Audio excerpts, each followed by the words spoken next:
bukan firman Allah.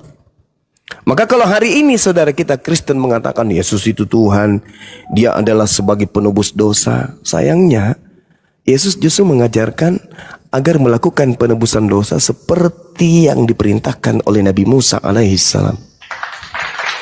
Dan itu tertulis naifnya di dalam Bible. Matius 8 nomor 4. Perlihatkanlah dirimu kepada imam dan lakukanlah persembahan seperti persembahan yang diperintahkan oleh Nabi Musa kepadamu. Bahkan ketika ditanya Yesusnya malah dalam Matius 19, Guru, apa yang harus aku lakukan supaya aku bisa hidup kekal, supaya aku bisa selamat? Yesus mengatakan, jangan salibkan saya.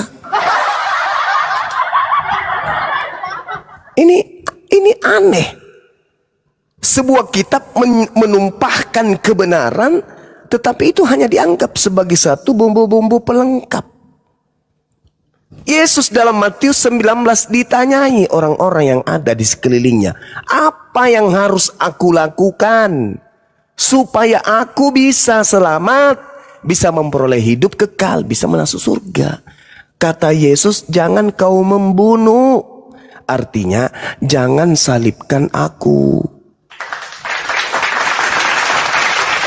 Jadi membunuh Yesus, menyalibkan Yesus bukan menghapus dosa, tapi membangkitkan dosa. Nah, kenapa kemudian nilai itu berubah? Seakan-akan itu dianggap hanya sebagai pelengkap penderita. Kenapa? Yang lebih diutamakan itu adalah penebus dosa. Ya kan itu lagi tadi, karena konsep, karena konsep yang Yesus tanamkan kepada Bani Israel, waspadalah kepada Yesus Kristus yang palsu. Nah, polanya izinkan saya jelaskan sebentar aja. Di mana polanya? Ketika saudara berbicara mengenai Yesus penebus dosa, dan itu adalah satu kemaksiatan yang sangat-sangat mencederai agama para nabi, ajaran para nabi. Imamat 1 nomor 2, beritakan, perintahkan, ajarkan kepada Bani Israel, apabila mereka hendak kemudian mempersembahkan kurban kepada Tuhan Elohim, ajaklah mereka untuk mempersembahkan hewan ternak, domba, kambing, sapi, lembu. Jelas di situ, nggak ada manusia, apalagi Tuhan jadi korban. Bahkan di dalam Ulangan 18 nomor 21, Tuhan melarang mempersembahkan manusia kepada dewa Molok. Kalau Tuhan pencipta langit dan bumi tidak mau menerima persembahan darah manusia, yang menerima hanya dewa Molok, lalu Yesus ini dikorbankan kepada siapa? Bang Juma, nanti saya ngomong lagi ya. Nanti. Silakan Bang, silakan setelah ini. Nah, oleh karena itulah kemudian ketika saudara kita membawa Yesus sebagai korban, ya wajar. Kenapa? Karena korban yang dikatakan Yesus ini nantinya pada hari ketiga keluar dari kubur. Dan keluarnya dari kubur mengajarkan satu konsep kepada nabinya bernama Paulus. Nabinya inilah, nabi dari makhluk yang keluar dari kubur inilah kemudian yang mengajarkan konsep dosa ditebus dan seterusnya. Yesus Tuhan dan seterusnya. Nabi Paulus inilah yang mengajarkan konsep kekristenan. Sedangkan Yesus anak Maria tidak mengenal apa itu Kristen.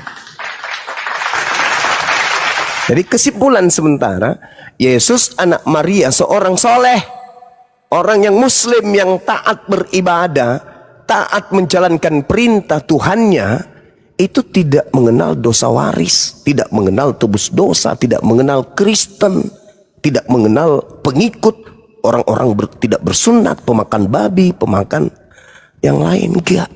Yesus mengaku dengan mulutnya sendiri di dalam Matius 15:24, aku diutus hanya kepada domba yang hilang dari umat Israel tentunya. Sedangkan makhluk yang keluar dari kubur ini yang ngaku Yesus Kristus juga justru mengajarkan seluruh bangsa menjadi pengikutnya. Ini kembali kepada tema yang tadi di Lukas 4 nomor 13, iblis mengintai Yesus, mencari kesempatan di mana iblis ini bisa masuk untuk menyesatkan manusia. Demikian. Makasih Bang Juma. Silakan Bang Jo. Jadi sebenarnya kalau Bang Juma lihat di Kristen itu pun tafsir itu kenapa istrinya Kristen itu jadi banyak kan? Bang Juma pasti tahu ada yang Advent, ada yang Oneness, ada yang Trinity, ada yang macam-macam itu. Tetapi semua mereka itu percaya satu hal, bahwa Yesus menebus dosa mereka. Maksud saya, tafsir yang Bang Juma tadi bilang, itu akan di kami Kristen pun belum selesai. Mana itu Oneness, Trinity, dan ada yang Advent, ada. Jadi Alkitab ini seperti Bang Juma tadi bilang benar, ini ditulis oleh 40 penulis. Dan orang Kristen mempercayai itu semua diilhami oleh Allah. Dan waktu bilang soal keselamatan tadi, maka Alkitab ini jangankan kita, Petrus juga bilang dalam buku tulisannya, hati-hati membaca buku Paulus karena susah untuk dipahami. Kalau Petrus saja menganggap buku itu susah dipahami, apalagi kita. Kita orang Kristen aja sampai sekarang masih berdebat. Jadi waktu Bang Juma bilang benar. Tetapi kalau kita perhatikan dalam buku Yohanes soal keselamatan tadi, waktu si Nikodemus datang kepada Tuhan, Yesus jawab begini, aku berkata kepadamu, Yohanes 3:3, sesungguhnya jika seorang tidak dilahirkan kembali, ia tidak dapat melihat kerajaan Allah. Ini pun jadi tafsirnya kemana-mana. Gimana orang bisa, kata si Nikodemus, bagaimana bisa dilahirkan kembali? Bagaimana masuk ke rahim ibunya? Yesus menjawab, aku berkata kepadamu, sesungguhnya jika seorang tidak dilahirkan dari air dan roh, ia tidak dapat masuk ke dalam kerajaan Allah. Apa yang dilahirkan dari daging adalah daging, dan apa yang dari roh adalah roh. Janganlah kamu heran karena kepadamu harus dilahirkan. Jadi mau saya sampaikan, banyak sekali dalam Alkitab ini masih hiasan. Dan mengenai buku tadi dalam buku Ibrani, ini Ibrani pasal 8. Jadi kan tadi Bang Juma bilang, sampai hari ini orang Yahudi pun tidak percaya korban itu manusia. Orang Yahudi juga nggak percaya. Tetapi orang Kristen percaya tentang hal itu. Karena waktu Yohanes Pembaptis mengenalkan Yesus, dikatakan kepadanya bahwa inilah anak domba Allah. Juga harusnya Ishak yang dipersembahkan atau Ismail yang dipersembahkan, domba itu yang dipersembahkan. Maka Yesus juga sering dikatakan anak domba. Terus kenapa dia disalibkan? Kalau kita baca di Alkitab, dia disalibkan karena dia mengaku dia Tuhan sebenarnya. Kalau kita pelajari itu, karena dia mengaku dia Tuhanlah maka dia disalibkan. Jadi alasan Yesus disalibkan itu karena dia mengaku dia Tuhan, maka ditulislah inilah raja orang Yahudi di penyalipannya itu. Balik yang tadi saya ingin baca dalam buku Ibrani. Dalam buku Ibrani dikatakan, ini yang memang agak susah karena ditulis begini. Perjanjian baru itu. Ayat 10. Maka inilah perjanjian yang kuadakan dengan kaum Israel waktu itu. Aku akan menaruh hukumku dalam akal budi mereka dan menuliskannya dalam hati mereka. Maka aku akan menjadi Allah mereka dan mereka akan menjadi umatku. Yesus waktu dia datang, dinaikkannya standar hukum Taurat. Hukum Taurat itu begini, kalau kita membunuh baru berdosa. Tapi Yesus katakan kalau engkau benci kepada saudaramu, engkau sama dengan membunuh. Malahan Yesus menaikkannya. Makanya terakhir Yesus katakan membedakan dia apakah dia nabi palsu apa tidak. Dari buahnya lah kamu mengenal dia. Buahnya itu apa? Dalam buku Galatia dikatakan buah itu kasih, sukacita, damai sejahtera dan sebagainya. Jadi kalau kita berdebatkan tentang buku dan sebagainya, Yesus berkali-kali katakan dari buahnya lah kamu mengenal dia. Dan itu buah itu butuh proses. Butuh proses. Jadi Bang Juma kalau kita bicara tentang dari ayat ke ayat, kami saja orang Kristen belum selesai. Karena ada yang percaya sekali selamat tetap selamat, ada yang percaya harus dibaptis, ada yang percaya diselam, dipercik, masih banyak. Tetapi satu hal yang semua percaya, Allah mengutus Yesus Kristus, firman-Nya menjadi manusia, dan Yesus itu menjadi manusia, dan kemanusiaannya lah yang membuat dosa orang Kristen itu dihapus, dosa manusia dihapuskan. Jadi kalau tadi Bang Juma tafsir yang lain, ya silakan. Thank you Bang Juma. Oke, baik. Jadi saudara mengutip Ibrani 8, di mana data 10, maka inilah perjanjian yang kuadakan dengan kaum Israel sesudah waktu itu, katanya. Tetapi perjanjian yang dimaksud di sini, Tuhan justru memasukkan kemudian perjanjian baru yang dimaksud adalah hukum Taurat. Hukum perjanjian baru diberikan kepada Israel dan kaum Yehuda, yaitu memasukkan hukum Taurat ke dalam batin mereka. Nah, kemudian ketika berbicara mengenai hukum Taurat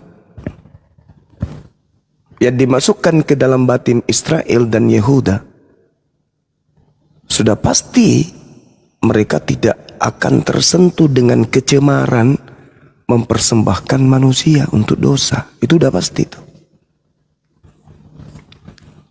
Nah, jadi dari mana munculnya? Sekali lagi saya katakan, tragedi penyaliban yang terjadi tak ada hubungannya dengan dosa. Gak ada. Itu semata-mata upaya orang Yahudi, atas ketakutan orang Yahudi pada masa itu akan tempatnya, tempat sucinya dan bangsanya itu dirampas oleh Roma. Itu penyebabnya. Yesus melakukan banyak mukjizat. Yohanes 11, satu perikop di situ. Ketika Lazarus dibangkitkan saudara Maria, orang terheran-heran. Ini Yesus ini hebat kali ini.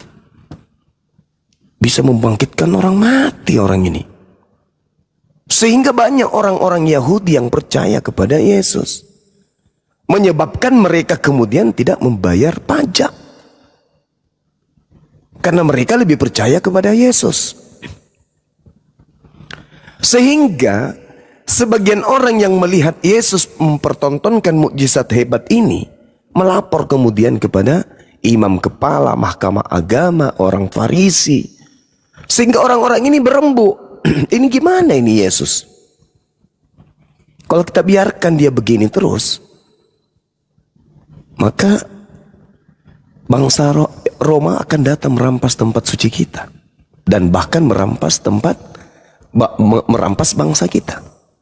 Yohanes 11, nomor 45 sampai nomor 57. Satu perikop itu cerita. Nah, imam kepala pada saat itu Kayapas mengatakan, kalian ini tidak mengerti, kalian nggak insaf kalian ini. Adalah lebih baik satu orang yang mati, Yesus, untuk bangsa kita ini, daripada seluruh bangsa kita ini dirampas dan diambil oleh bangsa Roma. Maka pada tahun itu juga Kayapas bernubuat, bukan dari dirinya, tetapi sebagai imam besar yang memiliki kedudukan tertinggi pada masa itu. Bernubuat apa? Yesus harus mati untuk supaya bangsa Roma tidak merampas bangsa Israel. Jadi tak ada dosa waris, itu muncul settingan belakangan yang dibangun oleh Nabi Paulus dari makhluk yang keluar dari kubur tadi.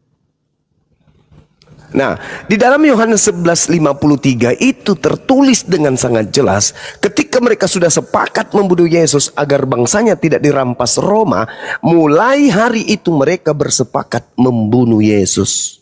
Mendengar itu, Yesus menghindar dari orang-orang Yahudi, menyingkir ke Efraim di padang gurun. Di sanalah ia hidup bersama dengan murid-muridnya. Jadi tak ada kemudian, tak ada alasan dosa waris itu muncul belakangan. Itu nggak dikenali oleh orang-orang Yahudi. Dosa waris tebus dengan darah manusia, nggak ada. Itu muncul di luar Yahudi itu. Nah, kemudian Ketika Yesus ini diupayakan untuk dieksekusi mati, segala upaya kekuatan dikerahkan kemudian. Tentu pencipta langit dan bumi nggak membiarkan dong hambanya yang suci ini dibunuh. Nggak mungkin. Karena Yesus sendiri berkata dalam Yohanes 14 nomor 30, Yohanes 12 nomor 31, iblis sudah datang, sudah dilemparkan keluar, akan dilemparkan keluar kata Yesus dari kubur. Dan aku harus pergi sebab penguasa dunia ini sudah datang. Dan iblis sedikit pun tidak berkuasa atas diriku. Jadi jangan mimpi Yesus yang dibunuh, disalib, jangan. Karena Yesus sendiri melontarkan ucapan itu. Iblis sedikit pun tidak berkuasa atas diriku. Tidak mungkin. Nah, upaya ini kemudian muncul kesaksian-kesaksian palsu. Makanya di dalam Matius 27 nomor 18, Pilatus berkata, Gubernur Pilatus berkata, orang-orang Yahudi menyerahkan Yesus untuk dibunuh karena dengki. Maka mereka melakukan kesaksian-kesaksian palsu. Matius 26 nomor 4, mereka membuat tipu muslihat. Matius 26 nomor 59, mereka melakukan kesaksian-kesaksian palsu. Markus 14 nomor 1, mereka melakukan tipu-tipuan dan segala macam teteh bengek untuk supaya Yesus itu dibunuh. Termasuk tuduhan mempersamakan dirinya dengan Allah. Itu juga adalah kesaksian palsu. Kenapa? Karena hal itu di dalam Yohanes 10 nomor 34, 35, 36, Yesus sudah klarifikasi. Dia ingin dilempari batu karena dia mengatakan dia adalah Allah. Apa kata Yesus? Hei, bukankah di dalam kitab Tauratmu, siapapun yang diserahi tugas untuk menyampaikan firman, maka dia adalah Allah. Dan ketetapan Tuhan tidak bisa dibatalkan. Bukankah Musa juga adalah Allah? Keluaran 7 nomor 1. Jadi kesaksian-kesaksian kayak gitu itu palsu semua. Apalagi yang hendak kita cari? Dia sudah menyatakan dirinya adalah Allah. Ini adalah penghujatan. Itu kesaksian palsu. Siapa yang dekat dengan Allah, dia adalah Allah. Makanya orang-orang Yahudi itu disebut anak-anak Allah. Karena mereka mempersamakan diri mereka dengan hamba Allah. Jadi saudara, silakan dengan kaidah yang Anda bangun. Saya bisa ngomong? Ya, sabar. Silakan dengan kaidah yang Anda bangun. Yang pasti nebus dosa dengan manusia itu ajaran pagan. Tidak ada Yahudi mengajarkan itu, tak ada Yesus pun mengajarkan itu. Yang pada intinya yang Anda mengajarkan itu adalah sosok makhluk yang keluar dari kubur, yang datang kepada utusannya bernama Paulus. Dialah yang mengajarkan Anda untuk mengimani itu. Demikian. Oke, terima kasih Bang Juma. Sama-sama. Sekarang kita lihat orang Yahudi. Kalau orang Yahudi itu berdosa, kalau ada orang Yahudi berdosa, cara mereka mengampuni dosa adalah dengan membawa domba. Domba itulah yang diperiksa harus tidak bercacat, tidak bercela. Kalau dombanya bercacat dan bercela, maka domba itu tidak layak untuk menghapus dosa orang itu. Jadi konsep pengampunan dosa dari dulu itu harus ada yang mati. Sehingga orang Yahudi harus membawa domba. Setelah dibawanya domba itu diperiksa oleh imam besar bahwa dombanya tak bercacat, maka orang Yahudi itu akan menaruh tangannya di atas domba itu. Dan orang Yahudi itu akan mengatakan, harusnya aku yang mati, engkaulah yang mati. Dan saat itu, maka semua yang benar dari domba itu masuk ke orang Yahudi itu. Dan semua dosa orang Yahudi itu masuk ke domba itu dan dia disembelih. Itulah bagaimana orang Yahudi itu dulu dosanya diampuni. Maka sampai sekarang, mereka masih ada korban-korban begitu. Kenapa? Karena harus ada yang mati. Karena sudah dikatakan upah dosa adalah mati. Orang Kristen percaya bahwa Yesus itu sebagai domba. Sehingga dia harus mati untuk menggantikan membayar dosa-dosa itu. Dari situ konsepnya. Jadi itu diambilnya itu sebenarnya dari orang Yahudi sebenarnya konsepnya itu. Nah, makanya waktu dia dikenalkan dikatakan inilah anak domba Allah. Saya juga nggak tahu, ini mungkin saya salah. Kenapa teman-teman kita Muslim kalau naik haji harus pada hari raya kurban? Dan saat itulah dianggap dosa juga diampuni.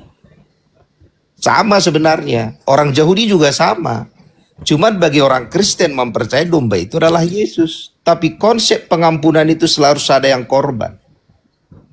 Kira-kira gitu. Iya. Oke kawan.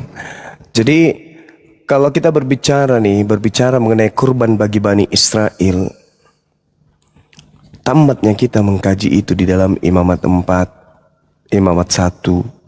Dosa seperti apa yang harus korbannya kambing betina, siapa pelakunya yang korbannya adalah lembu, siapa yang berdosa sehingga kambing jantan yang harus jadi korbannya.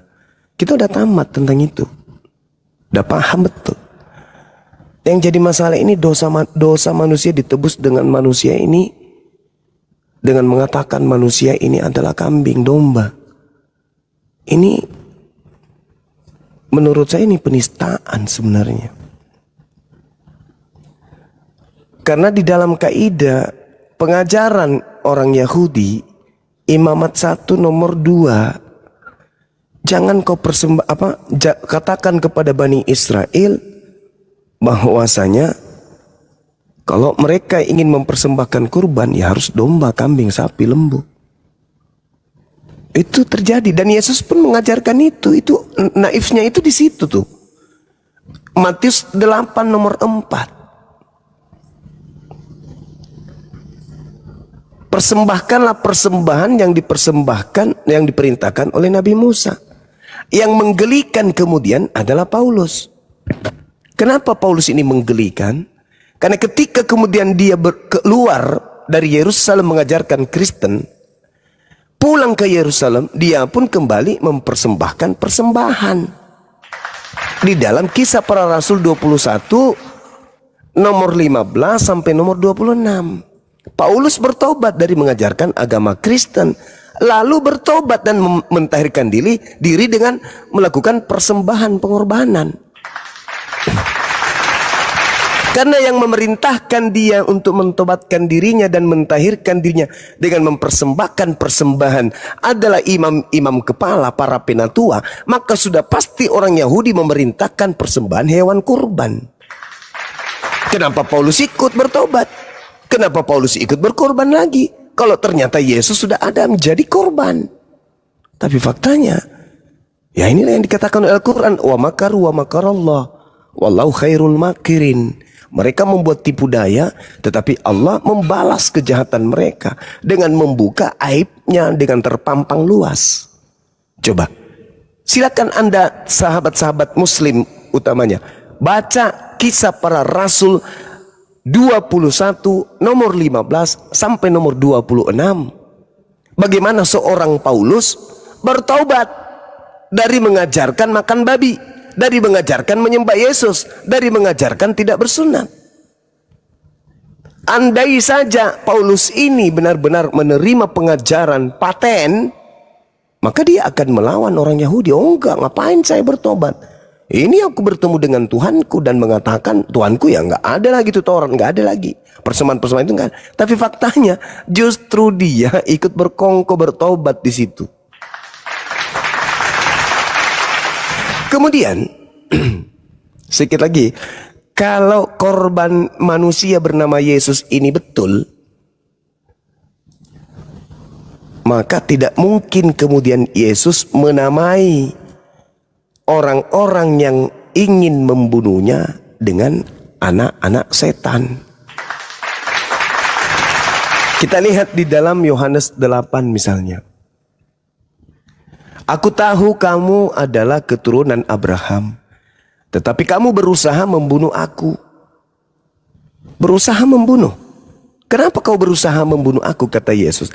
Karena perkataanku tidak ada di tempat, tidak memperoleh tempat di dalam dirimu. Ini orang ini berkongkok-kongkok ingin membunuh Yesus.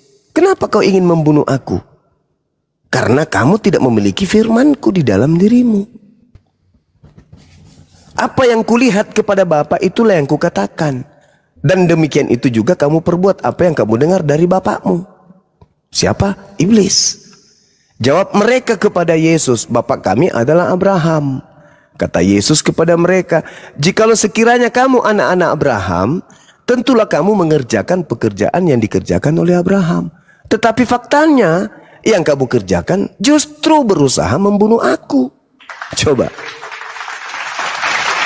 Kalau kamu anak-anak Abraham, ya tentu kamu mengerjakan pekerjaan Abraham. Tapi justru kamu kok malah berusaha membunuh aku. Artinya pembunuhan terhadap Yesus, usaha yang pembunuhan terhadap Yesus itu adalah usaha setan. Itu data itu. Yohanes 8 nomor 37 sampai nomor 47. Pekerjaan yang aku lakukan adalah menyampaikan kebenaran yang kudengar dari Tuhanku, dari Allah. Kenapa kau ingin membunuhku? Sedangkan pekerjaan-pekerjaan ini tidak dilakukan oleh Abraham. Kamu mengerjakan pekerjaan bapakmu sendiri. Jawab mereka, kami dilahirkan bukan dari zina. Bapak kami satu, yaitu Allah. Apa kata Yesus? Jikalau Allah adalah bapakmu, kamu akan mengasihi aku, bukan malah membunuh aku. Itu kata Yesus tuh. Jikalau Allah adalah bapakmu, kamu akan mengasihi aku, bro, bukan malah berusaha membunuh aku. Sebab aku ini keluar dan datang dari Allah, dan aku datang bukan atas kehendakku sendiri loh, melainkan kehendak Dia yang telah yang mengutus aku. Lalu kenapa kau ingin membunuhku? Gitu loh. Ini bantahan Yesus, saudara. Jadi orang yang ingin membunuh Yesus dan orang yang mengimani pembunuhan terhadap Yesus adalah, ya mohon maaf, saya harus jujur, iblis lah yang menjadi bapak, mungkin gitu. Silakan. Oke, saya baca ya, Ibrani 10 ayat 10, saya baca pelan-pelan. Dan karena kehendaknya inilah, kita telah dikuduskan satu kali untuk selama-lamanya oleh persembahan tubuh Yesus Kristus. Selanjutnya, setiap imam melakukan tiap-tiap hari pelayanan dan berulang-ulang mempersembahkan korban yang sama sekali tidak dapat menghapus dosa. Tetapi ia, setelah mempersembahkan hanya satu korban saja karena dosa, ia duduk untuk selama-lamanya di sebelah kanan Allah. Dan sekarang ia hanya menantikan saatnya di mana musuh-musuhnya akan dijadikan tumpuan kakinya. Sebab oleh satu korban saja, ia telah menyempurnakan untuk selama-lamanya mereka yang dikuduskan. Dan tentang hal itu Roh Kudus juga memberi kesaksian kepada kita. Sebab ia berfirman, inilah perjanjian yang akan kuadakan dengan mereka sudah waktu itu. Ia berfirman pula, aku akan menaruh hukumku dalam hati mereka dan menuliskan dalam akal budi mereka. Dan aku tidak lagi mengingat dosa-dosa dan kesalahan mereka. Jadi apabila untuk semua itu ada pengampunan, tidak perlu lagi dipersembahkan korban karena dosa. Jadi dalam buku Ibrani itu konsepnya itu jelas sekali. Memang dalilnya ditulis begitu. Itu makanya orang Kristen dari ayat ini jelas tak ada lagi korban. Makanya orang Kristen tidak lagi korban-korban lain lagi. Yang Paulus tadi, ada itu Paulus mengatakan begini. Untuk memenangkan orang, kalau kita ketemu sama orang Yahudi, baiklah kita bersikap seperti orang Yahudi, tapi tidak ikut dalam dosa mereka. Itu bicara tentang kontekstualisasi. Contoh kayak saya, kalau saya ketemu sama orang lain ya saya ikut dengan gaya mereka, tapi saya tidak ikut dengan dosa mereka. Jadi kalau Kristen itu sepanjang dikatakan dia Kristen, dia harus mempercayai pengampunan dosa itu dan kebangkitan itu. Dan memang ayat-ayat pendukungnya juga banyak. Tetapi ayat-ayat yang membingungkan juga banyak. Makanya orang Kristen sampai sekarang saya bilang tadi, ada yang oneness, Trinity, tetapi basic keselamatan itu memang harus ada kurban. Kira-kira gitu Bang Cuma. Oke, baik. Bang Cuma, boleh masuk dikit Bang Cuma, izin kalau boleh. Ya, setelah ini Bang ya, nanti jangan sampai saya lupa, soalnya sudah ngantuk ini. Ya. Setelah ini ya, nah, jadi gini, Ketika saudara kemudian membantah pengajaran Yesus dengan Ibrani, surah Ibrani maksud saya, Anda harus tahu sesuai dengan yang saya sampaikan nih. Bukan tahu sih, Anda harus ingat. Mungkin Anda lupa, saudara saya lupa. Buku Ibrani itu sampai hari ini tidak diketahui siapa penulisnya. Dan kemudian Bapak gereja ada yang mengatakan mula-mula, Bapak gereja mula-mula ya di abad kedua, ada di antara mereka yang meyakini bahwasanya surah Ibrani ini itu ditulis tahun 67 Masehi. Ada juga yang berpendapat ditulis tahun 81 sampai tahun 96 Masehi. Artinya, sekali lagi saya katakan kepada saudara, Anda mencoba untuk mematahkan pengajaran Yesus dengan surat-surat yang tidak jelas yang muncul belakangan. Itu fakta. Tak ada satu kekuatan di Kristen dari gereja manapun yang bisa menyatakan bahwa surat Ibrani itu ditulis oleh si fulan, si A, dan dia adalah murid Yesus yang telah mendengarkan pernyataan-pernyataan Yesus. Justru kalau saya lihat, saya geli bang. Maaf nih, mungkin karena saya muslim ya.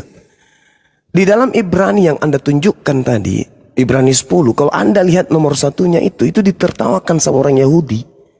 Di dalam hukum Taurat hanya terdapat bayangan saja dari keselamatan yang akan datang. Kata siapa? Dan bukan hakikat dari keselamatan itu sendiri. Nah, ini celaka ini. Orang Yahudi itu diselamatkan. Bahkan di dalam Ulangan 27 nomor 26, terkutuklah orang yang tidak mempraktekkan hukum Taurat itu dengan perbuatan. Loh, kok ini ada orang menulis seenak perutnya. Di dalam hukum Taurat hanya terdapat bayangan saja dari keselamatan. Apa-apaan ini? Bukan hakikat dari keselamatan itu sendiri. Karena itu dengan korban yang sama, yang setiap tahun terus-menerus dipersembahkan, hukum Taurat tidak mungkin menyempurnakan mereka yang datang mengambil bagian dari dalamnya. Ini orang belajar dari mana ini nulis kayak begini? Ini nggak diketahui siapa penulisnya. Paulus juga bukan, Lukas bukan, Markus bukan. Tapi seketika dijadikan sebagai panduan oleh saudara Kristen kita untuk kemudian ingkar terhadap firman Tuhan yang datang kepada Bani Israel. Itu tadi sekali lagi kembali kepada yang tadi. Karena Yesus mengatakan di dalam Matius 12, apa kata Yesus kemudian di Matius 12? Angkatan jahat ini minta sebuah tanda, satu tanda. Dan tidak akan diberikan satu tanda apapun kepada angkatan jahat selain tanda Yunus. Sebab Yunus 3 hari 3 malam dalam perut ikan lalu keluar. Begitu juga anak manusia 3 hari 3 malam dalam perut bumi lalu keluar. Jadi hari ketiga keluar dari kubur. Itu angkatan jahat punya simbol. Apakah murid-murid Yesus percaya akan kebangkitan hari ketiga? Tidak. Tertulis di mana? Tertulis di dalam Lukas 24 nomor 9 sampai 11. Sampai 12. Murid Yesus tidak percaya ketika datang orang-orang, guru kau tidak ada di kubur. Ah, mana mungkin, kau menghayal, kata murid-murid. Meskipun mereka tidak percaya, Petrus bangun pagi-pagi sekali, lalu kemudian pergi di kubur. Dia hanya menemukan apa? Menemukan kain kafan. Lalu apa kata Petrus dalam hatinya? Apa yang sedang terjadi ya? Artinya angkatan jahat tidak termasuk murid Yesus. Yang angkatan jahat itu orang Farisi. Siapa orang Farisi? Filipi 3 nomor 5, Paulus, orang Farisi. Angkatan jahat ini orang Farisi, dan angkatan jahat ini datang kepada saya bertanya, guru berikanlah kami satu tanda. Tidak akan diberikan satu tanda apapun kecuali tanda Yunus, yaitu 3 hari 3 malam dalam perut bumi. Makanya Yesus dalam Yohanes 12 mengatakan, aku harus pergi sebab penguasa dunia ini telah datang dan dilemparkan keluar. Keluar dari mana? Ya keluar dari kubur. Setelah keluar dari kubur, dialah yang membimbing kemudian Paulus mengajarkan tentang korban berupa manusia. Itu angkatan jahat. Ya. Ya. Itu polanya itu seperti itu, Bang. Silakan. Ya, itu kan tafsiran Bang Juma. Selanjutnya tadi mengenai buku Ibrani itu, jadi gini, Orang Kristen percaya mulai dari Kejadian sampai Wahyu itu adalah firman Tuhan. Percaya mulai dari Kejadian sampai Wahyu itu adalah firman. Karena kita percaya itu diilhamin. 40 penulis itu diilhamin dengan jarak 1500 tahun itu. Jadi sebenarnya kalau kita baca dari buku Kejadian, tidak ada yang bertentangan di situ sebenarnya, Bang Juma. Dari perspektif yang saya lihat dan yang kami lihat. Kalau Bang Juma melihat dari perspektif yang lain, silakan. Karena orang Yahudi juga melihat dari perspektif yang Bang Juma lihat juga, maka orang Israel juga sampai hari ini tidak mempercayai Yesus sebagai Tuhan. Walaupun dalam buku Daniel itu ada dikatakan tentang anak manusia di situ. Buku Daniel anak manusia itu melambangkan Tuhan, tapi orang Yahudi menafsir lain. Nah, jadi yang mau saya sampaikan, inilah buku dari mana kita percaya Yesus menebus dosa itu tadi dibukukan di buku Ibrani itu. Tadi Bang Juma katakan itu belum tentu siapa yang nulis. Kita mempercayai ke-40 penulis itu adalah diilhami oleh Roh Kudus. Sehingga dalam Yohanes 3:16 dikatakan, karena begitu besar kasih Allah akan dunia ini, Dia sudah mengaruniakan anaknya yang tunggal, supaya setiap orang yang percaya tidak binasa, tapi yang memperoleh hidup yang kekal. Jadi ini bicara kepercayaan. Kepercayaan itu susah dinilai. Jelas dikatakan ya kalau percaya memperoleh hidup yang kekal, kalau tidak percaya ya tidak memperoleh hidup yang kekal. Tapi kepercayaan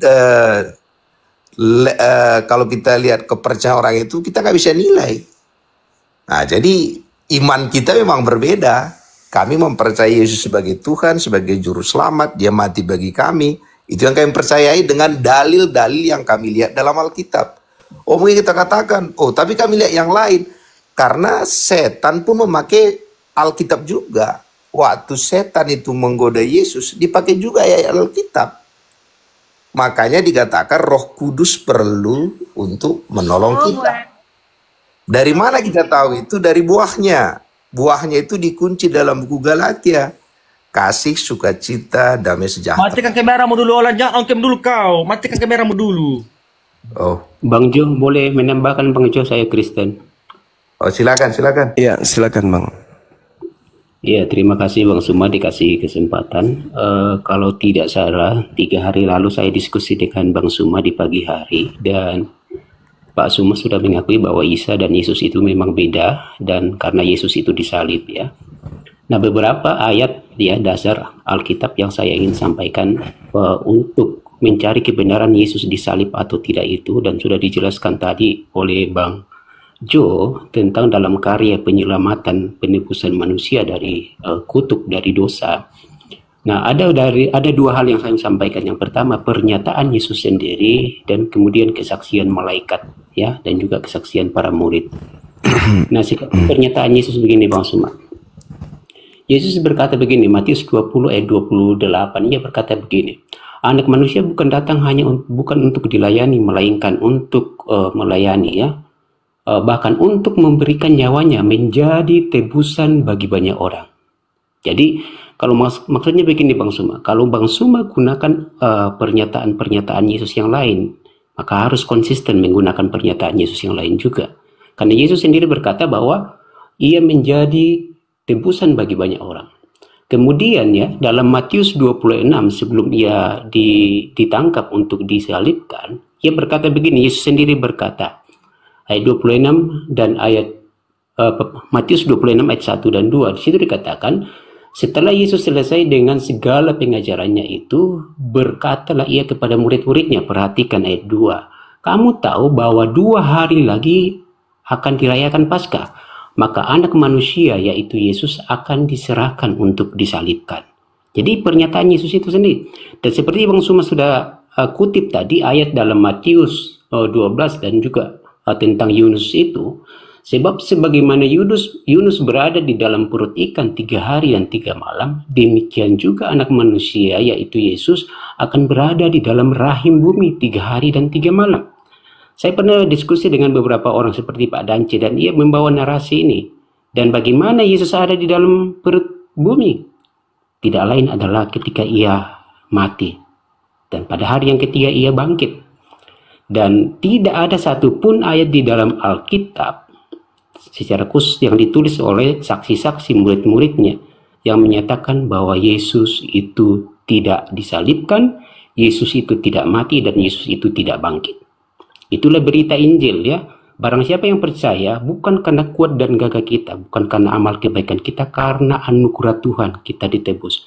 Bukan dengan korban hewan, bukan dengan korban binatang, bukan dengan korban manusia yang berdosa, tetapi korban Dia yang tidak mengenal dosa. Karena dengan apa kita dibandingkan? Dengan hewan tidak, dengan sesama manusia tidak, karena manusia juga adalah berdosa, kecuali Dia manusia yang sempurna, meneteskan darahnya untuk pengampunan dosa. Itulah berita Injil. Sekian Bang Suma. Salam Bang Jo ya. Iya, baik. Jadi ada dua hal yang saya harus sampaikan di sini terkait dengan catatan Matius 20 yang Anda bacakan tadi. Ini narasi yang dibangun oleh penulis Matius. Tetapi Yesus memanggil mereka lalu berkata, ini catatan penulis. Sehingga penulis kemudian mengatakan ini ucapan Yesus. Matius 9 nomor 9, ternyata penulis Matius ini bukan murid Yesus. Karena dia bukan murid Yesus, maka narasi dibangun di dalamnya boleh saja, sah-sah saja dia mau menuliskan apa. Saya sebagai Muslim melihat ini adalah narasi seorang pewarta yang kadang benar, kadang salah. Karena bukan firman Tuhan, tapi tulisan pewarta. Matius ini kan bukan murid Yesus yang menuliskan. Coba Anda lihat di dalam Matius 9 nomor 9. Jelas itu. Nah, ketika kemudian penulis yang bukan murid Yesus ini berkata, tetapi Yesus memanggil mereka, kamu tahu bahwa pemerintah, apa dia katakan, sama seperti anak manusia, datang bukan untuk dilayani, melainkan untuk melayani dan untuk memberikan nyawanya menjadi tebusan bagi orang banyak. Ini ungkapan yang muncul belakangan, bukan ucapan yang justru sesaman dengan Yesus.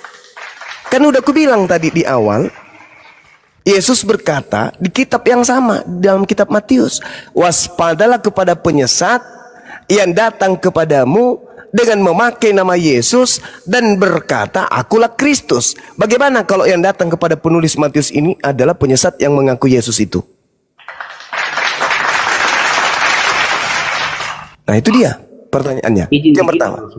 Sabar, yang kedua, sabar. Yang kedua,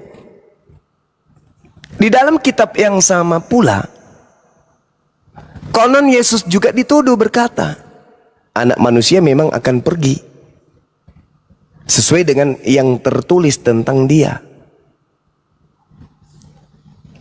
Nah, di sini saudara, jelas dalam original teksnya ada tertulis grapo, artinya ada tertulis.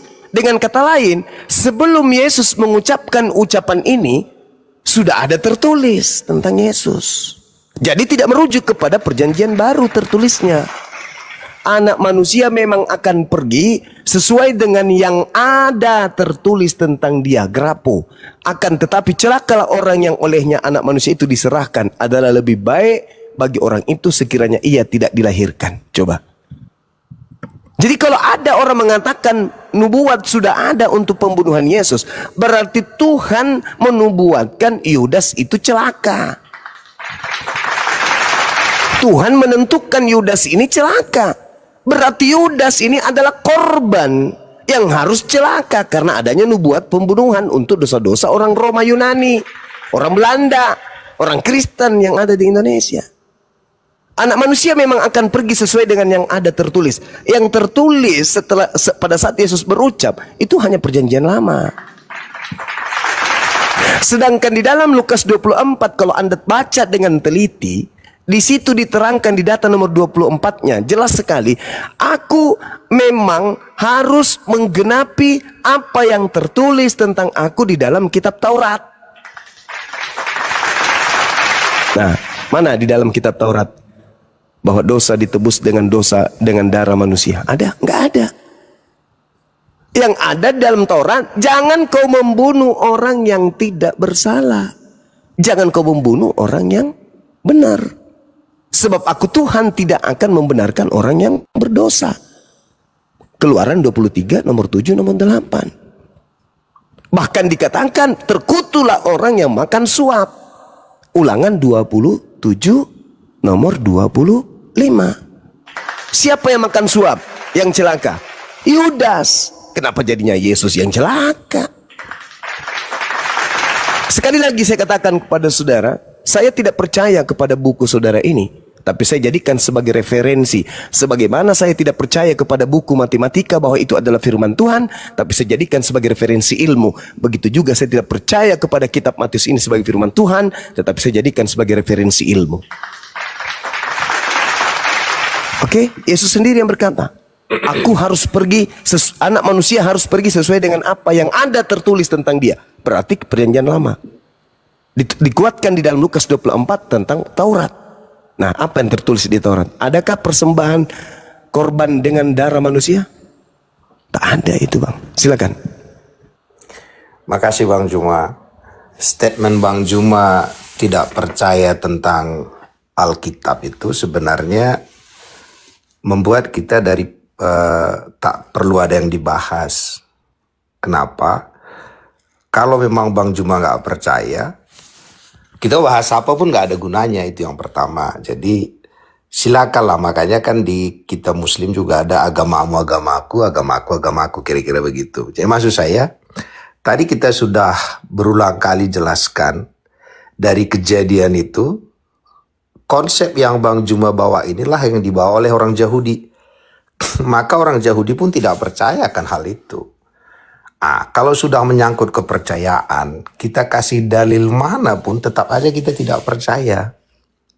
Jadi tadi saya sudah bagi buku Ibrani, Bang Juma katakan buku Ibrani itu dipertanyakan itu, belum tahu siapa pengarangnya, itu benar.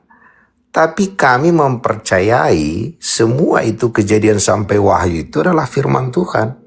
Dan bagi kami, karena ada ditulis begini, bagi orang-orang yang belum terbuka matanya, itu ada di Alkitab dikatakan, maka pembacaan kitab Taurat itu matanya terselubung sampai hari ini. Jadi memang banyak hal-hal kalau kita nggak lihat dari perspektif yang benar, dari cara yang kita percayai benar tentang penyelamatan dari kejadian sampai wahyu itu, memang agak susah. Contoh dalam buku Kejadian. Waktu manusia jatuh ke dalam dosa, Allah yang mencari. Dan Allah bertanya kepada Adam, di mana engkau Adam? Dan dari situlah konsep orang Kristen mengatakan Allah mencari manusia. Maka dikirimnyalah nabi-nabi. Nabi-nabi dikirim, banyak yang dibunuh. Terakhir, setelah diberikannya juga Taurat, penulis Taurat itu adalah Musa. Musa pun tidak sampai ke tanah perjanjian. Dia juga nggak nyampe. Akhirnya dibawalah Joshua. Joshua itulah sebenarnya nama Yesus. Jadi supaya bisa masuk ke tanah perjanjian itu membutuhkan Joshua. Yesus itulah juru selamat. Dari konsep itulah dibawanya. Jadi ada topologi dari perjanjian lama ke perjanjian baru. Sebelum Yesus mati, dia bicara soal perjanjian lama hanya dua hal. Apa kata dia? Inti perjanjian lama itu hanya dua. Kasihilah Tuhan Allahmu dengan segenap hatimu, dengan segenap akal budimu, dan segenap kekuatanmu. Dan kasihlah sesamamu manusia. Jadi itu mulai Kejadian sampai Maliaki itu menurut Yesus adalah kasih. Tapi setelah dia mati, waktu dia bangkit, dia ngomong kepada murid-muridnya tentang apa yang terjadi isi Kejadian sampai Maliaki. Apa kata dia? Dia mulai menceritakan tentang dirinya. Mulai dari Kejadian sampai wahyu itu, sampai Maliaki itu. Maka di Kejadian apa? Waktu dikatakan harus ada domba yang dikorbankan, mulai katakan domba itulah melambangkan Yesus. Dan kalau kita pelajari semua perjanjian,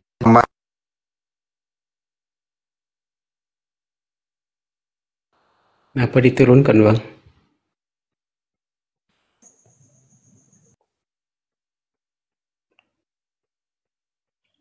Bang Suma. Diturunkan itu namanya kena tombak biasa, wah. Nggak ada yang sengaja nurunin itu, enggak. Oke. Bang Juma udah saya perhatikan selama ini, sementara ngomong udah kayak gitu juga biasa itu, Bang. Oke. Izin sebentar aja Bang ya, baru. Silakan. Boleh ya? Iya, jadi Silakan. gini, teman-teman harus konsisten. Kalau Bible itu sudah dipalsukan, alangkah baiknya jangan dikutip-kutip, diambil yang menguntungkan dan dihina yang tidak menguntungkan. Itu yang pertama. Dan yang kedua, jelas di dalam Bible bahwa Yesus, sejarah tentang Yesus, keberadaan Yesus di bumi itu sangat jelas. Mulai dari lahir sampai ia terangkat ke surga, itu sangat runtut dan detail. Nah, oleh sebab itu saya sudah pernah diskusi dengan Suma bahwa ia sudah menyatakan bahwa Isa dan Yesus itu beda, karena Isa tidak disalib, sedangkan Yesus disalib. Dan Yesus di dalam Bible itu jelas adalah korban penebusan bagi kami ya, bagi dosa kami. Itu yang pertama. Dan yang kedua, harus dipahami mengapa kami menggunakan perjanjian lama ya. Itu karena satu kesatuan yang tidak terpisahkan, dan Yesus sendiri menyatakan bahwa harus digenapi itu dalam Lukas pasal 24 ayat 44. Harus digenapi segala yang tertulis tentang aku dalam kitab Taurat Musa, dalam kitab Nabi-Nabi dan kitab Mazmur. Jadi itu sangat detail, tidak dapat dipisahkan. Dan sampai pada saat ini Kristen tidak pernah mengubah kisah sejarah yang ada di dalamnya. Sangat konsisten dengan hal itu. Itu yang perlu dipahami. Dan oleh sebab itu ya, Kekristenan sangat memelihara tentang apa yang ada di dalam Torah Pentatuk, dan semua itu sangat dipegang sampai saat ini dari sisi hukum-hukum moralnya.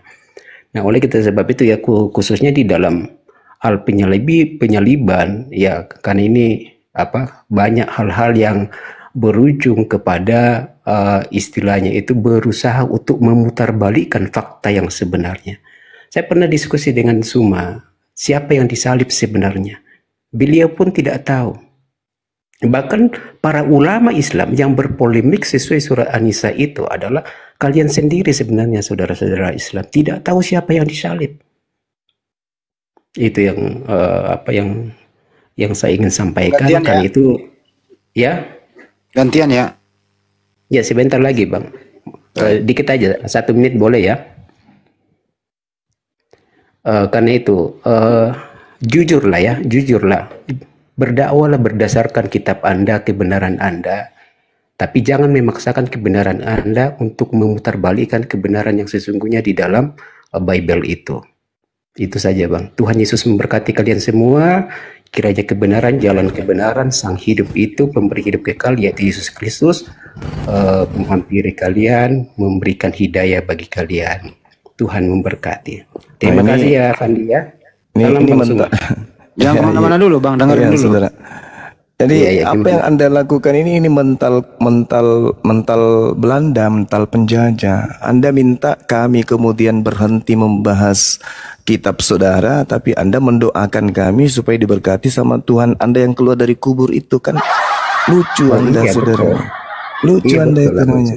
Jadi gini tugas kami untuk memberitakannya Bang. Maksud begini. Terus Bang, dengerin dulu Bang, gantian Bang Juma lagi. Jadi Anda punya tugas memberitakan, terus kami manut aja kayak orang yang di gereja itu. Manut Tuhan. Nah, makanya saudara gini. Kenapa saya menggunakan kitab saudara? Untuk menyadarkan saudara, kalau tadi yang turun itu kenapa? Ya udah, kalau Anda mengatakan Anda tidak percaya, kita nggak usah bahas. Tidak, bukan begitu. Agama Kristen ini agama syiar yang diajarkan kepada kami juga umat Kristen, umat Islam. Makanya muncul kristenisasi, pemurtadan, pendangkalan agama, pendangkalan akidah, misionaris di mana-mana, melalui pendidikan, melalui kesehatan, melalui ekonomi. Kalian masuk ke semua sendi untuk kemudian memurtadkan kami. Maka saya menjelaskan bukan berarti saya percaya. Minimal Anda beriman kepada kitab tersebut. Seibarat Anda percaya uang palsu yang ada di tangan Anda itu sebagai uang asli, maka tugas saya yang tahu menjelaskan bahwa yang ada di tangan Anda itu adalah uang palsu. Jangan alergi dengan itu. Oke, kita analogi ya. Mana yang duluan, uang palsu atau uang asli? Yang duluan itu adalah uang palsu bisa, uang asli bisa. Lah, inilah teorinya Islam bertakiyah. Loh, kok Bahwa bertakiyah? Uang palsu duluan, baru uang asli. Bagaimana ceritanya orang mau mencetak? Sabar dulu kawan, sabar dulu. Ya, silakan. Ketika Bank Indonesia ingin membuat uang pola baru, itu tidak seketika itu jadi. Ada masa percobaan yang harus ditempelkan ini garis-garisnya, warnanya, gambarnya, fotonya. Itu ada masa pencobaan, masa di mana mereka melakukan pencobaan sampai kepada fixnya untuk kemudian menentukan uang seri baru. Nah, kalau Anda masih masa pencobaan, belum pada bentuk yang aslinya, dicetak sebagai uji coba, Anda pakai belanja, Anda menggunakan uang palsu. Itu maksudnya. Nah, sekarang kalau Anda mengatakan duluan yang asli daripada yang palsu, sekarang saya tanya kepada saudara, kitab Anda yang asli ada nggak kata Allah di dalamnya? Teks aslinya? Ya, ada nggak? Tidak ada. Tidak ada. Mana duluan yang ada teks asli, yang tidak ada teks asli Allah, dan yang belakangan muncul ada teks Allah? Mana duluan? Oke, mana yang duluan? Kristen, Arab, atau Islam? Bukan itu. Kulatnya ke, bukan begitu, saudara. Anda kan bertanya yang dulu, Anda kan mengatakan yang duluan itu yang asli. Sekarang saya tanya, kitab yang lebih dulu tidak ada nama Allah dengan kitab Kristen yang dalam bahasa Yunani yang lebih dulu tidak ada kata Allah, dengan kitab Kristen yang muncul belakangan yang ada kitab Allah, mana yang lebih dulu? Yang ada kata Allahnya atau yang tidak ada kata Allahnya? Itu masalah terjemahan, Bang Sumang. Enggak, saya tanya mana yang lebih dulu? Mana yang lebih dulu? Gini, Mana yang lebih dulu? Nah, inilah cara-cara kalau anak Dajjal berdiskusi kayak gini. Mana lebih dulu? Kitab Anda yang tidak ada kata Allah atau kitab Anda yang ada kata Allah? Mana lebih dulu? Gini, Bang Suma. Teks asli dalam. Saya tidak tanya teks asli. Saya bertanya tentang adanya penambahan kata Allah. Mana lebih dulu, yang tidak ada kata Allah atau yang ada kata Allah? Mana lebih dulu? Itu berbicara tentang penerjemahan. Saya tidak tanya tentang penerjemahan. Saya tanya mana lebih dulu, Bible yang ada kata Allah atau Bible yang tidak ada kata Allah? Mana lebih dulu? Maksudnya Bible yang mana? Loh, memang dari dulu memang dalam bahasa Yunani ada kata Allah? Tidak ada. Tidak ada. Mana lebih dulu dengan yang ada kata Allah? Yang tidak ada. Tidak ada. Berarti yang ada kata Allahnya itu palsu kan? Tidak palsu. Kok tidak palsu pula?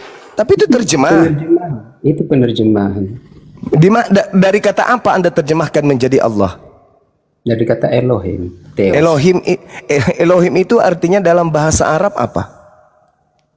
Dalam bahasa Arab? Iya. Allah. Allah. Ilahun. Itu dalam bahasa Arab. Terus? Nah, kenapa ada kata Allah? Iya, karena penerjemahan, bro. Dari mana kata Allah? Dari mana kata Allah? Nah, itu penerjemahan. Iya, penerjemahan dari kata apa? Gini, bro, harus pelajari bagaimana sejarah penerjemahan. Ya. Jangan ajarin saya, Cak Ayu. Jangan ajarin saya. Jadi kalau Anda berbicara mengenai mana duluan, mana belakangan, lalu itu menjadi dasar pijakan Anda menjadikan palsu, berarti Bible Anda palsu. Karena yang pertama tidak ada kata Allah, sekarang ada. Yang dulu tidak ada kata Allah, sekarang ada. Berarti yang sekarang ini palsu. Iya, buat Anda ya. Maksudnya gini. Loh, Anda mengatakan pernyataan itu. Gini, Suma, sampai sekarang Kristen Jazirah Arab itu tetap menggunakan kata Allah, dan di sana itu di Arab, itu di Arab, ini di Indonesia. Loh, justru Islam itu sumbernya dari Arab. Kenapa di sana tidak dipermasalahkan? Ayo. Sekarang saya tanya kepada saudara, kalau Anda mengatakan bahwa Kristen di Arab itu menggunakan kata Allah, dari bahasa apa ke bahasa Arab? Itu dari bahasa Aramaik. Hah? Apa di dalam bahasa Aramaik? Apa yang ada di dalam bahasa Aramaik diterjemahkan ke dalam kata Allah? Ya, itu banyak diambil dari Apa? Satu aja, satu aja. Nggak usah terlalu banyak, nggak usah pembohong. Satu aja. Ini, Apa? Semua ini mau Apa, mengajak saudara? menggunakan kata teos saja gitu ya. Ya, teos dalam bahasa Arab apa? Saya tidak tahu dalam bahasa Arab, tapi diterjemahkan dalam kitab. Allah mah. Ya Allah. Teos dalam bahasa Arab itu Rob atau ilah. Iya, Rab ilah. Kenapa larinya ke Allah? Nah itu memang digunakan di sana. Pandai-pandaian. Itulah hebatnya kalian ini. Jadi semua tidak percaya teos. Saya tidak percaya teos. Teos itu dewa. Tahu artinya teos kan? Tahu. Teos itu artinya dewa. Oke. Tahu dalam secara akademik apa itu ateis? Ateis, orang yang tak bertuhan. Tidak percaya dewa, tidak percaya Tuhan. Iya, betul. Jadi kamu ateis gitu loh. Kenapa saya ateis? Apa Ya, hubungannya karena tidak percaya dewa, tidak percaya Tuhan. Itu namanya generic name. Nah, Tuhan saya namanya Allah. Nah, itu bagi Anda. Lah, tadi Anda katakan saya ateis. Kan gila Anda ini. Kan kamu katakan tadi tidak percaya dewa, tidak percaya Lah, dewa. saya memang tidak percaya teos karena teos itu sembahan orang Yunani. Itu dewa. Nah, oke, bahasa ilmiah dari tidak percaya teos apa? Tidak percaya teos, ateis. Nah, berarti Anda teis, oke? Lah, saya percaya kepada Allah. Ini ketahuan anak Dajjal ini, anak Dajjal lucu. Anda banyak belajar bro supaya tahu ateis itu artinya tidak percaya Tuhan, tidak percaya teos. Ya, itu istilah dari mana? Itu istilahmu, itu istilahmu. Kalau saya dengar, kalau saya hanya mengenal kata kafir. Gak usah kau lari kemana-mana. Sekarang yang kamu harus jawab ini adalah dari mana kau ambil kata Allah? Itu penerjemahan. Terjemahan dari mana? Terjemahan dari kata mana? Terjemahan dari mana? Itu dari bahasa Melayu, ya, dari Arab, Melayu, dari Melayu, kemudian Indonesia, Melayu pula. Bahasa serapan. Inilah kalau mencuri dari Yahudi, mencuri juga dari Islam. Ini. Oke, lafaz Allahnya berapa huruf? Mencuri dari Islam, mencuri dari lafaz Allah. Allahnya berapa? Mending kamu turun aja bro. Kamu turun, kamu cebok sana, cebok pakai dedak. Jangan belum selesai. Mas Pandi, mana nih Mas Pandi? Udah turunin, anak Dajjal ini turunin. Turunin dia, Pandi, gak ada ilmunya. Enggak bisa kawan, kita hanya akan saling menyakiti kalau Pandi berdiskusi turunin dia, gak ada ilmu. gitu. Gak ada ilmu dia. Gak usah, mending Anda ke gereja lagi pelototin pendeta gitu. Belajar lagi lah menerjemah yang baik. Belajar jujur lah dalam diskusi itu intinya. Jujur itu lebih terhormat loh daripada membulat muter-muter kayak tadi. Itu intinya.